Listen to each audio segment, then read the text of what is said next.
Morning, everyone. We're going to start the Mishnah on the second parak at the bottom of Tes Vav Amud Beis. We did it yesterday. We'll just review it and then continue it onto the Gemara. Mishnah says, "Ha'isha shanis armala o shanis garsha." You have a woman who is divorced or is now widowed, and she wants to collect her ksuba. And we're obviously dealing with the case, for whatever reason, the ksuba is not in front of us. If it was, then she would just produce the ksuba, how much is written in it, and she would collect. So it's obviously not the case. He omeres besula nisasani. She says that when she got married, she was a besula, and therefore her ksuba should be 200. Says no, I married you and you were an almana, you only deserve 100. So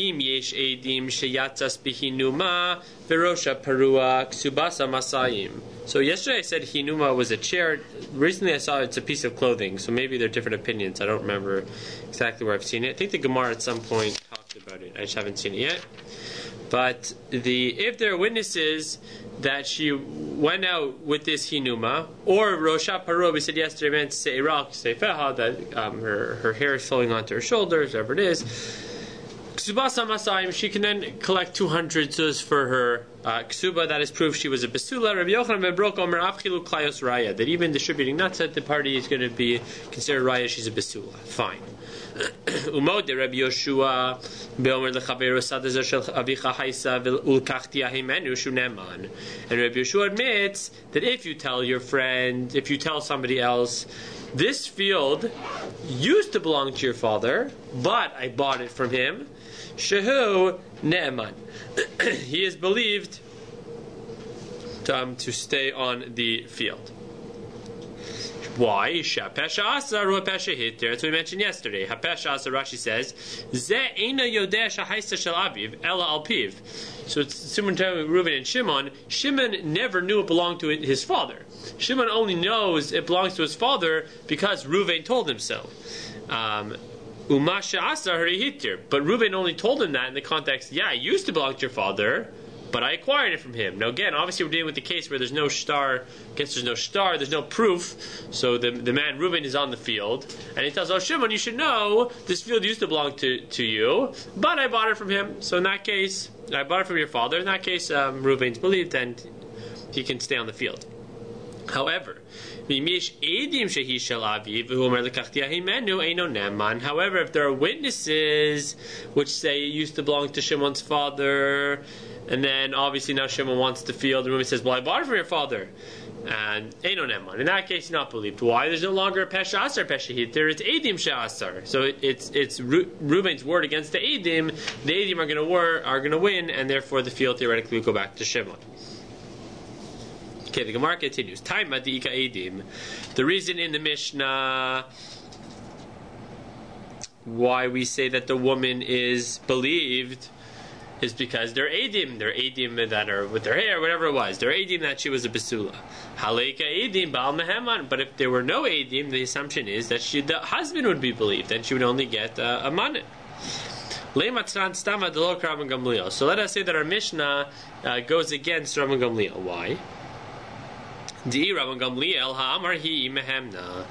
if it's the opinion of Rabban Gamliel, he would say that she is believed. Why would he say that? Because we saw in the Mishnah a few dafim ago, with respect to a man after they get married, says that his wife is not a besula, and she says, well, I was raped after Erusin.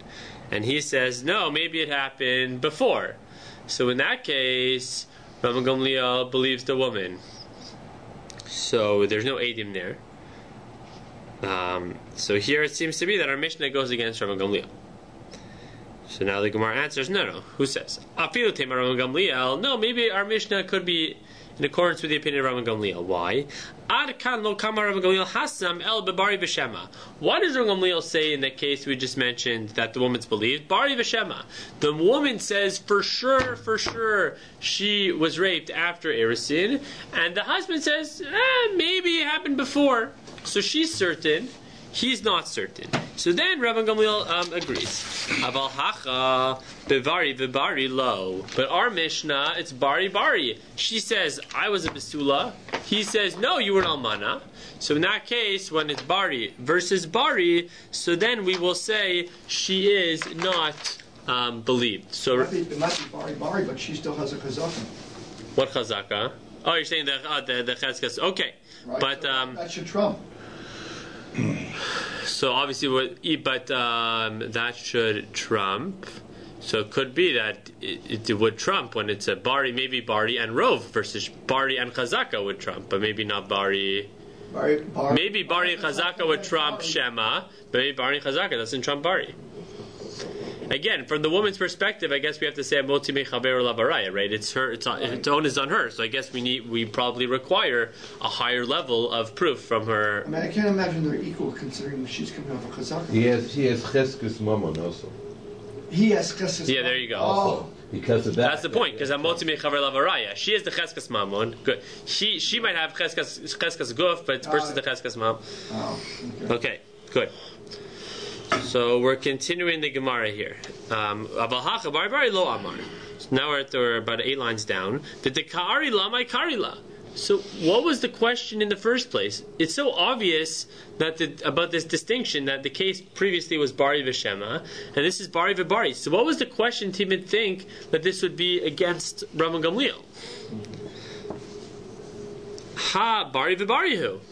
So the answer is Kevan derov nashim besulos nisos. Since most women get married when they're besula, kibari v'shema dami.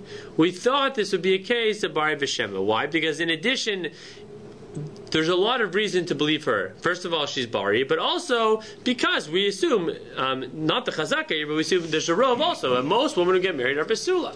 So we thought maybe that would give her enough nemanos to treat it as if it's a case of bari v'shema. So that was the question, and the answer obviously was no, that's not the case. That even in this case, we treat it as bari v'bari, and Rabbi Gamliel would say perhaps Rabbi Gamliel would say it doesn't work. Then the Gemara answers, the Gemara continues. It makes sense to say as follows. So Rashi says, the Rabban Gamliel modeh ba'at the Baal Me'aman. It makes sense to say that in the Reisha, Rabban Gamliel admits that the husband is believed. Why? Well, barring, again, if there were no 18. Why? Midektani umod de Rabbi Yoshua. Because what is the second half of the Mishnah? Umod de Rabbi Yoshua. Rabbi Yoshua admits in the case of the field. So, I amart bishlema ayri Rabban Gamliel b'modeh shapir. If you want to tell me that in the Reisha, in the beginning of the Mishnah, Rabban Gamliel is agreeing to the opinion of Rabbi Yoshua, so it makes sense this case. The Reisha is Rabban Gamliel admitting to Rabbi Yoshua, and then the Seifa umod de Rabbi Yoshua to Rabban Gamliel. Elo yamart lo ayri Rabban Gamliel b'modeh Rabbi Yoshua l'man modeh. But if you think Rabban Gamliel, that's not what the Reisha is talking about, then who is Rabbi Yoshua? What's umod de Rabbi Yoshua in the Seifa? Modeh to who? In what context? So if you look in Rashi, Rashi says, "Iyamar bishlema ayri Rabban Gamliel b'modeh." So if you think again, Rabban Gamliel is talking about b'modeh, b'modeh dehach reisha hodahi, that the reisha of the Mishnah is a hodah. Dekamodeh Rabban Gamliel Rabbi Yoshua. Rabban Gamliel admits to Rabbi Yoshua the Amar. Afal gav de paligna alecha b'bari v'shema. Even though I disagree with you if it's a bari v'shema, and I believe the woman if she's bari. Modina lecha b'bari b'bari. I agree that when it's bari versus bari, that the husband believes. Hainu deshayach lemisnei basrei. Then it makes sense to say Rabbi Yoshua modeh Rabban Gamliel. In the second case, Rabbi Yoshua admits to Rabban Gamliel. V'haomer lechaveru sadezo. Even though they argue in the first parak, she says she was raped after she was deirisin. Because even though in that case she has a migu claim, which we'll see soon, lo mehemna, Rabbi Gamliel doesn't agree, and he says the husband believes in that case. Modina b'hai migu, he agrees with respect to the migu in our Mishnah, di by shasik, if you wanted, he could have been quiet below amarle shalabicha haisa. He didn't have to say anything. Reuben never had to say it belonged to Shimon's father, and the issue never would have started. Ki amarle nami lekachtia. So when Reuben says it did belong to your father, I bought it from him. Lekachtia himenu meheman kudilakaman. So then he is believed. So that's where we're at. Back to the Gemara. So now we answer, no, not necessarily. Maybe that's not what the ratio. Why? Misvaras Rabbi Yeshua ahai pirkin kai. Who said when Mud Rabbi Yeshua, that's with respect to the ratio in the Mishnah? Perhaps amigu kai. Perhaps when he says Umod Rabbi Yeshua, that is with respect to the migu. The apirkin kamakai, and it's referring back to one of the machlokas we had in the first parak between Rabban Gamliel and Rabbi Yoshua. Ahai, so which one? So there's actually 4 arguments they have, and the thing in the Mishnah is there. So now we're going to go through all 4 and see what argument did they have in the first parak with respect to migu, and then what is Rabbi Yoshua admitting to in our Mishnah with respect to migu. So ilay ma'aha. Perhaps it's a case. What's the case? She was pregnant, and they said, "What is the status of this newborn? I.e., what's the status of the father?" And she says, "It's a kasher. It's kasher, and it's good, and I'd be able to marry Kohen after." So we believe her. Rabbi Yeshua Omer lo mipiha anu chayin. No, we don't trust her. So the Gemara says, so maybe that's the migu. So we say, Hasa my migu iko. There's no migu. There's no better claim the woman could have made. Hare krisa bein shineha. What is a migu? A migu is, we'll believe you for the claim you're making now, because if you wanted to lie, you could have made a better claim. So there's no migu in this case. There's no better claim this woman could have made. Right? Hare krisa bein shineha. It's pretty obvious she's pregnant already, so that means she had relations with somebody. She doesn't have a way out of that. So the best claim she can make is meish ploni v'kohenu. So therefore, it can't be that they're arguing about a migu, because there is no migu. So therefore, we say, let's go to another case. Ela aha. Let's try case number 2. Ra'uha midaberes imechad. They saw her midaberes. See what it means? But speaking with another man. Ve'amrula. Again, they say to her, Ma tivo shel ish zeh. You say, what is the status of this man? And she says, everything's okay. Ish ploni v'kohenu. It's okay. It's okay. Rabban Gamliel, Rabbi Elazar omrim nemeneh. So again, they believe the woman. Rabbi Yeshua omer lo mipianu chaim. We don't trust her. So again, hasa my migu ika. What migu do we have in that case over there? Hanicha lizi'iri da'amar. Okay, so it's true. According to the opinion, there's machlokas in that Gemara there. According to Zi'iri, it would work. There is a migu. Why? Because he says, my midaberes. What does it mean, midaberes? Nistera. So midaberes means she was secluded with another man. And therefore, when they say, what's the status? And she says, he's okay. So, what's the migu? Migu di by amra lo nivalti. She could have said, well, I never even had relations with this man, so therefore you don't have to question anything about me. Since she could have said that claim, but instead she said, v'kamra nivalti, but she said, I did have relations with this man, but it doesn't make me puzzle, so mehemna. So then, we believe her. But Elul Ravasi says the Amar my midaberes. According to him, what does midaberes mean? Midaberes means niveles. So they know already that she had relations. So my miguika. So she loses her migu, because if they already know she has relations, she can't make a better claim. Oh, I could have said I didn't have relations. Yes, we know you had relations with this man. So therefore, she's stuck. I mean, the only claim she could make is ish ploni v'kohenu. So again, we're not dealing with a migu in that case either. So can't be referring to that. The Ella aha. Let's try case number 3. He omeres mukatz eitz ani v'hu omer lo ki ela drusas ishat. So again, she's not a basula. She claims she was a mukas eitz, that piece of wood did it. Meaning she lost her basula not through having relations with another man. And he says, no, maybe you slept with another man. Rabban Gamliel v'Rabbi Elazar omrim ne'menes. So again, they say she's believed. Rabbi Yeshua omer lo mipianu chaim. She's not believed. So same question. Hasa my miguika. What migu do we have over there that they can be arguing about that Rabbi Yeshua's moda here? Bishlem ala Rabbi Elazar. De'amar b'maneh v'lo klum. So there's a machlokes there. If somebody's a mukas eitz, how much can she collect for her ksuba? Can she collect a regular amount, or did she topped out? Can she only collect a maneh? So according to Rabbi Elazar, he says if she was a mukas eitz before the kiddushin took place, she can only collect the maneh at the maximum because she lost her besula, and therefore she can no longer collect the 200. So if that's the case, b'maneh v'lo klum, so she does have a migu. Why? Migu di'i by amra mukas eitz ani tachtecha. She could have said, well, I only became a mukas eitz after the erusin, v'islam asayim, and therefore she'd be able to collect 200. But instead, v'kamra me'ikara deleisla,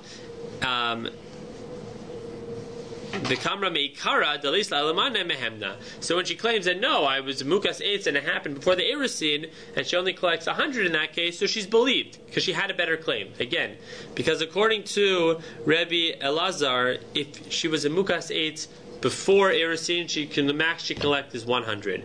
If she's a mukas eitz after erusin, she could collect 200. So she has a migu claim. If she wanted to lie, she could have said mukas eitz ani after the erusin, and she would have collected 200. So the fact that she's saying it happened before the erusin and she only collects 100, so that's a potential migu. And it would have worked. And then we could have said umodeh, so Rabbi Yeshua argues there, but admits here. Ella, the problem is the Rabbi Yochanan, the Amar b'masayim b'maneh, my migu ika. According to Rabbi Yochanan, even if she's a mukas eitz before erusin, she can still collect 200. As long as she didn't have relations with a man, she can still collect her full ksuba. So what they're saying here, so according to him, there's no migu, because there's no better claim she could have made. Whatever she makes, she's still going to get the 200. She couldn't have made a better claim, so we can't be dealing with a migu. So now we conclude with this last case. Ella aha. Hanose esa isha v'lo matzala b'sulim. You marry a woman and you find that she's no longer a virgin. He omeres mishe erastani ne'anasti v'nistab chasadehu. I was raped after erusin, which means she should collect her full ksuba. V'hu omer lo ki ella achelo erasti. It happened before the erusin. Rabbi Gamliel and Rabbi Lezer omrim ne'menes. Again, they believe the woman. Rabbi Yeshua omer lo mipianu Chaim. We don't trust her. Demigu. What is the migu in this case? Di'i by amra mukas eitz ani tachtecha. If she would have said she was only a mukas eitz, then delo kapasla nafsha mikahuna. Because if she was a mukas eitz after erusin, she would still be allowed to marry a kohen afterwards. So that would have been a better claim. So, but instead, what did she say? Ne'anasti, v'kamra ne'anasti. Instead, she said, I was raped. Tekapasla nafsha mikahuna. And therefore, once she says that, that means she is no longer permitted to marry a kohen. Mishum hachi kamar Rabbi Gamliel de mehemna. So she has a migu. Rabbi Gamliel says, because of that migu, I believe her.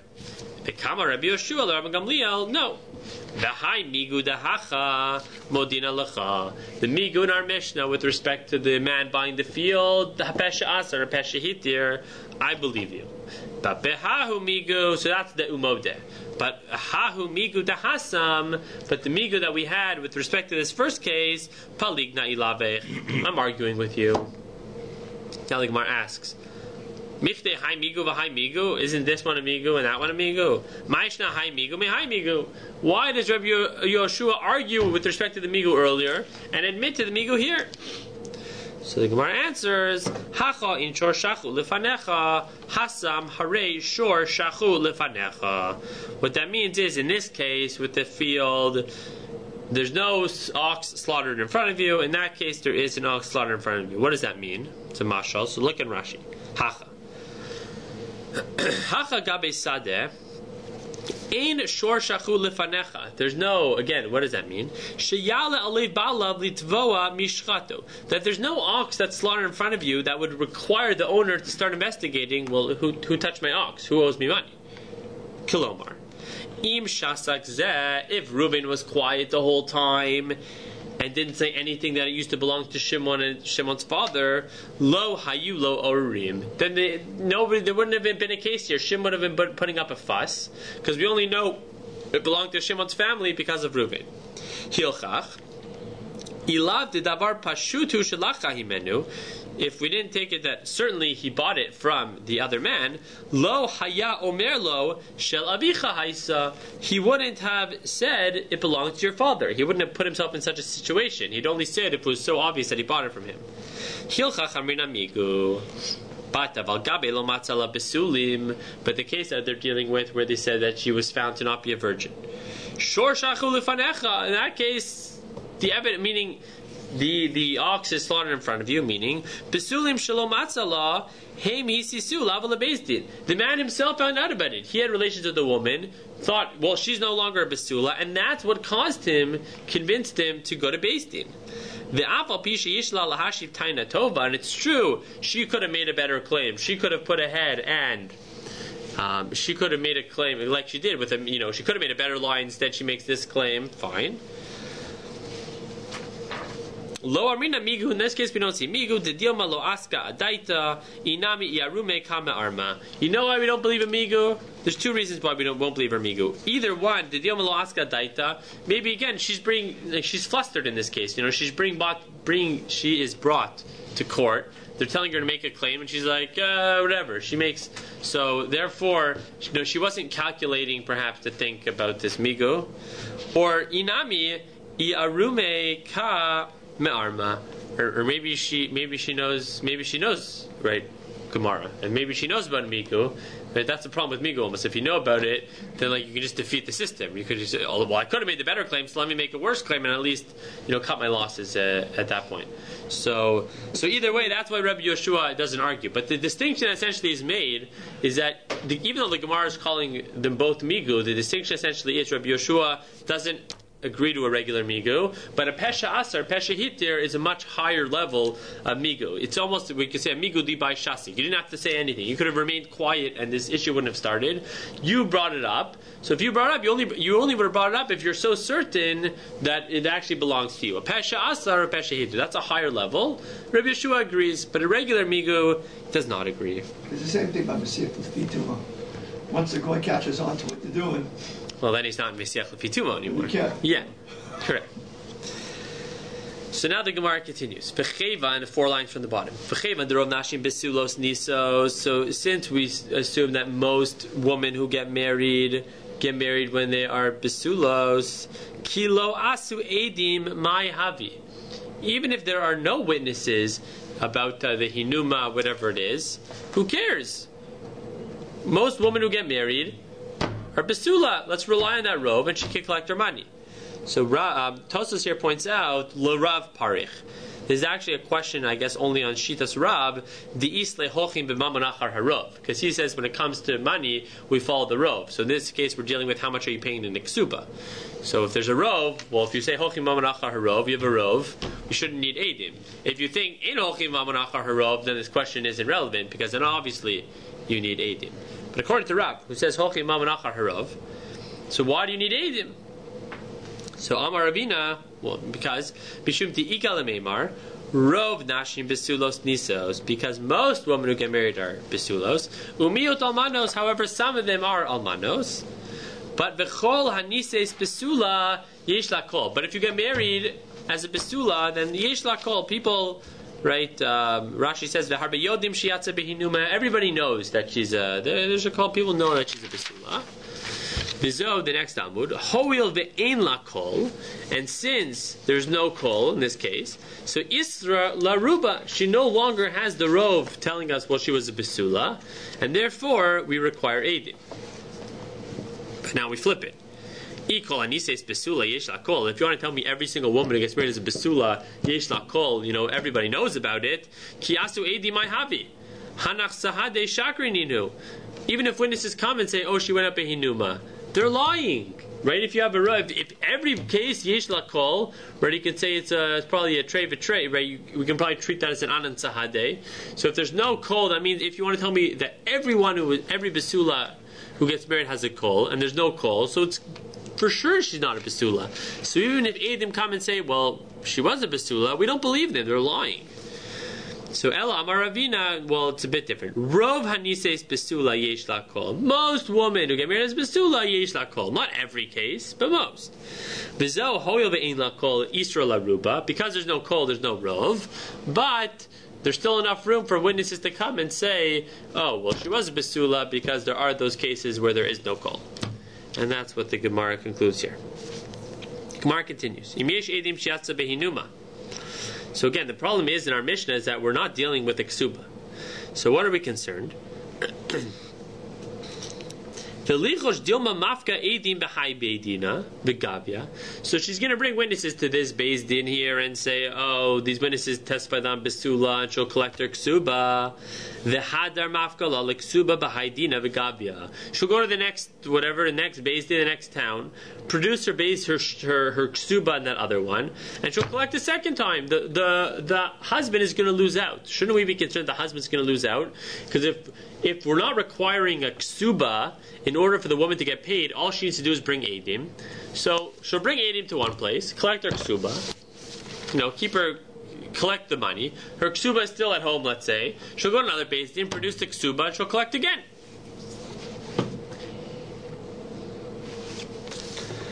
So Amar Rabbi Abahu Zos Omeres Kosvin Shover. So what Rabbi Abahu says? This tells us that it must be we write a receipt. What that means is generally when you have a loan, what happens? Generally when you have a loan, Ruvain will give Shimon $100, and then Shimon writes a star to Ruvain. So Ruvain has the star, Shimon has the money. When Ruvain wants to collect back his money, he produces the star to Shimon. Shimon pays him back. Shimon then takes the star and probably rips it up and destroys it, so he can't collect it a second time. The problem is here. So the question is, let's say there's no ksuba. Can you collect the money? So that we'll see that's a machlokas whether you can collect if you lose the star, ksuba will be the same. Can you collect the star?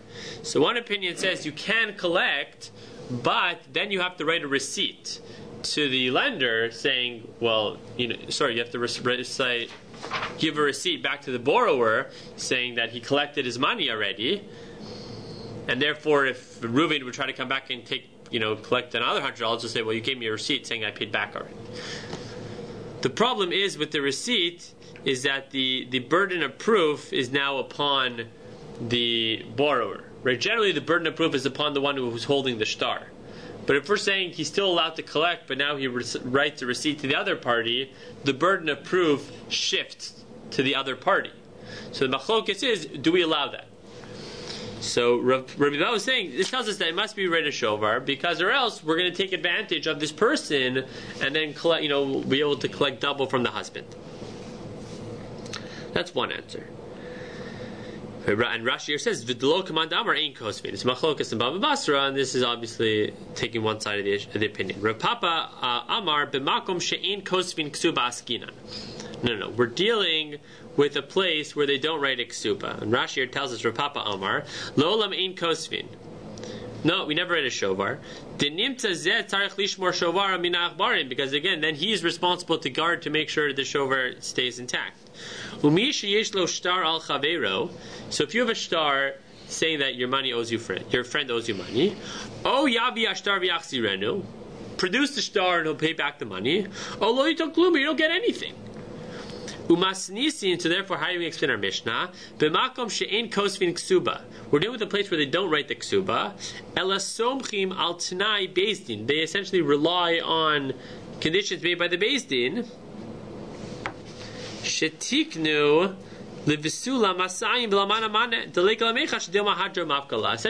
if you don't write a ksuba, the trust is almost in Beis Din that you won't be taken advantage of and have to pay more than once. So the Gemara continues. There are those who actually think that this machlokas is referring to a braysa. Ibda ksubasa hitmina ksubasa nisrfa ksubasa. Let's say she loses her ksuba, or it's hidden, or it's burned. So raktu lefaneha, sachku lefaneha, hevir lefaneha kol shel besora mapa shel besulim. If there are witnesses that people were dancing in front of her, playful in front of her, or passed a cup shop. We'll see what kol shel besora means, but they passed this cup in front of her, or they're aiding that they saw the mapa shel besulim, the cloth proving that she was a besula when they got out of their relations. The edim are enough to allow her to collect 200 from the ksuba. So again, perhaps,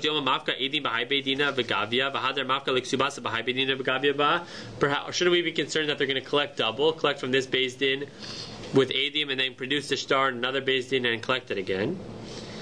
Amar Rabbi Avahu Zosomeres Kosvin Shover and Rapapa Amar Makom Shein Kosvin Ksuba Askina. Fine. Question now we ask: how can Rapapa say we're talking about a place where they don't write a ksuba? One of the cases we just mentioned, the Brisa, was she lost a ksuba. You can only lose a ksuba if you have a ksuba to begin with. So the Gemara answers, the Kasav let you. Okay, you're right. The Menachem wasn't right. He decided he was going to write his wife a ksuba. Okay, sof mafkula begavyaba. I don't care what the Menachem is. If in this case the woman has a ksuba, she can collect twice. She'll produce edim and collect. She'll then take out her ksuba and collect. Our answer is my ibda. So what does ibda mean? Ibda ba'ur doesn't mean she lost it. It means it was destroyed. So ihachi hainu nisrfa. So a lot of questions. First of all, if that's true, then that's just the same as nisrfa. Second of all, the hitmina ma'ika lemeimar. In the case of a hitmina, it's not destroyed. So then, what would you say? B'tu ibda lamali. And then furthermore, ibda. Why do you need that case? If it's the same as nisrfa, it seems to be a similar question. Ella, what we say is kol ibda ki hitmina b'fanenu dami. If a woman loses her ksuba, it's as if they hid it in front of her. It's as if she hid the ksuba in front of her eyes, meaning, below yahabin Allah, we don't pay her the money, ad da amri edim nisrufa ksubasa, until edim come and say her ksuba was burned. So the way that Rav Papa is going to understand our brisa is that she can only collect, it's not enough to have edim. It's not just edim that she can collect. It's edim about one of these events and edim that she had her ksuba and it was burned. Together with both of those, that would allow her to collect 200. If she doesn't have two of those, then she would not be allowed to collect 200. So the Gemara here concludes, Mad demasni la abraisa kol shekain amas nisin. The one who thought the machlokas, we said this machlokas could have been referring to our Mishnah or this brisa. So the one who thinks it could have been referring to the brisa, then certainly it would work for the Mishnah as well. But so why if it works for the works for the brisa, does it certainly work for the Mishnah? Because the brisa, we said, in order for it to work, you have to be dachok. Oh, it's referring to a case where there's two sets of witnesses, and she can only collect if there's witnesses that it was burned, etc. So if you're gonna go that far to maintain, because again, Rav Papa is trying to maintain that there is no ksuba written.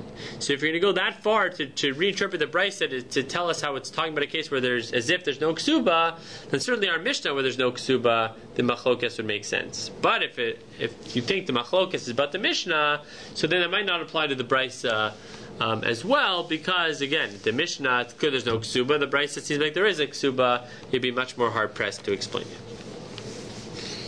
Gemara continues. Imiesh edim. So v'leichush dilma mafka ede hinuma b'hai beidina v'gavya v'hadar mafka ede hinuma b'beidina achrina v'gavya. It seems similar. Forget the ksuba now. Shouldn't we be concerned that the edim come? She'll take the edim to one beis din and she'll collect her money, and then she'll take the same edim to another beis din and she'll collect money again. But if we're not dealing with the ksuba here, so then what do we do? Again, the husband's going to be at a loss. So b'makam lo afshar v'adai kasvina and shover. So we can conclude that no, if there's no other option and the husband's going to be at a loss, so then everybody would agree that you write the receipt for the benefit of the husband. Ha'avir lefanei kos shel besora. My kos shel besora. What does it mean they pass in front of this cup? Besora is an announcement. Right? Kol mevaser. They would pass a cup of wine in front of her, as if to say she was ru'uya to eat truma, because since she's a pesula, she could have married a Kohen. And the Gemara asks, Maski flower papa, Atu almana miloachla betruma. Doesn't almana also get kenta and almana also marry a kohen? And she can also eat truma. So that doesn't seem to be good proof. Ella amar papa zo reishis kitruma reishis. No, the idea is that she is the first one, like truma is reishis. Truma is the best of the whatever, is the important part of the produce. Tanya Rabbi Yehuda Omer, a bit different. He says they would pass a barrel of wine in front of the woman. Amar of Ada bar Ava, Bisula marbin lefanah stuma. According to Rav Ada, if she was a Bisula, they passed this barrel in front of her when it was still sealed. Beula marbin lefanah psucha. If it was a Beula, then it would be open. So Amai, why do we do this? Ni'avar kami Bisula, but kami Beula no'avar klal. Why don't we just pass the barrel in front of the Bisula and don't do anything for the Beula? Why do we have to pass in front of both? And then the distinction is whether it's open or closed. So Zimni de Tafsa Masai, because perhaps she grabbed the money that she was owed. The Amra, and she states, Ana Bisula Havai, and she says, I was a Bisula. V'hai delo avru kamai isnusehu deasnisu. Why didn't they pass the barrel of wine in front of me? I don't know. Something happened. They forgot or whatever it was. So therefore, she can claim and say, "Oh well, they didn't pass the barrel of wine in front of you, and therefore, obviously, you're not a basula." So she would say, "No, they didn't make it to my wedding, whatever it was." But if you do it at every wedding, the only distinction was open and closed. So then it would be, then you wouldn't have that claim. They're obviously much more open about these issues than we are nowadays. Right nowadays, you have these situations where a woman makes a mistake, has relations before she gets married, but they don't want to embarrass her and they don't want to embarrass her and say that she's not a besula in the ksuba. What do? Maybe you write beula, but you can read it differently. Right now, the sensitivities have certainly changed in the 21st century from what they're dealing with in the times of the Gemara. Okay, we should sing the last part of the Gemara. Tan Rabbanan Kesa Mirakti Lifnei Akala. How do we praise the Kala? So Beis Shammai Omrim Kala Kamo Shehi. Be brutally honest. If she's beautiful, tell her she's beautiful. If she's not so important, not so beautiful, so you don't have to give her so much praise. So Beis Hillel Omrim, this is what the song follows, I think what we follow as well. No, Kala Nava Chasuda. No, tell the bride that she's beautiful, she's great, she's wonderful. Amru lahem Beis Shammai the Beis Hillel. Beis Shammai tells Beis Hillel, Haresha Haisach Higeres Osuma. If she's missing a leg or she's blind, Omrim la Kala Nava Chasuda. You're going to tell her she's beautiful, she's great. So Vatora Amra Midvar Sheker Terchak. You're not allowed to lie. Amru lahem Beis Hillel Beis Shammai. Beis Hillel tells Beis Shammai, L'divreichem, Misha lakach mekach ra mina shuk. Somebody buys something from the marketplace which you don't think is a very good acquisition, but obviously the person who bought it was happy about it. Yishbachenu be'einav o yignenu be'einav. Do you tell him, wow, what a nice purchase, or do you tell him, you're a fool, that's the ugliest thing I've ever seen? Have omer yishbachenu be'einav. You tell him that no, you would praise it in front of him. And the same thing for the wife. Right? Beauty is in the eyes of the beholder. Okay, you don't think she's beautiful. Obviously, the man marrying her thinks she's beautiful, and therefore it's a great match. And don't, give her all the praise that she deserves. And here the Chachamim say that you should always have you should always do what Rashi says, make people happy, do things. This man is happy, he's happy about this marriage. Make sure to don't be antagonistic and say, why are you marrying this woman? Be happy for him and praise her as she deserves. Okay, have a good day. There you go.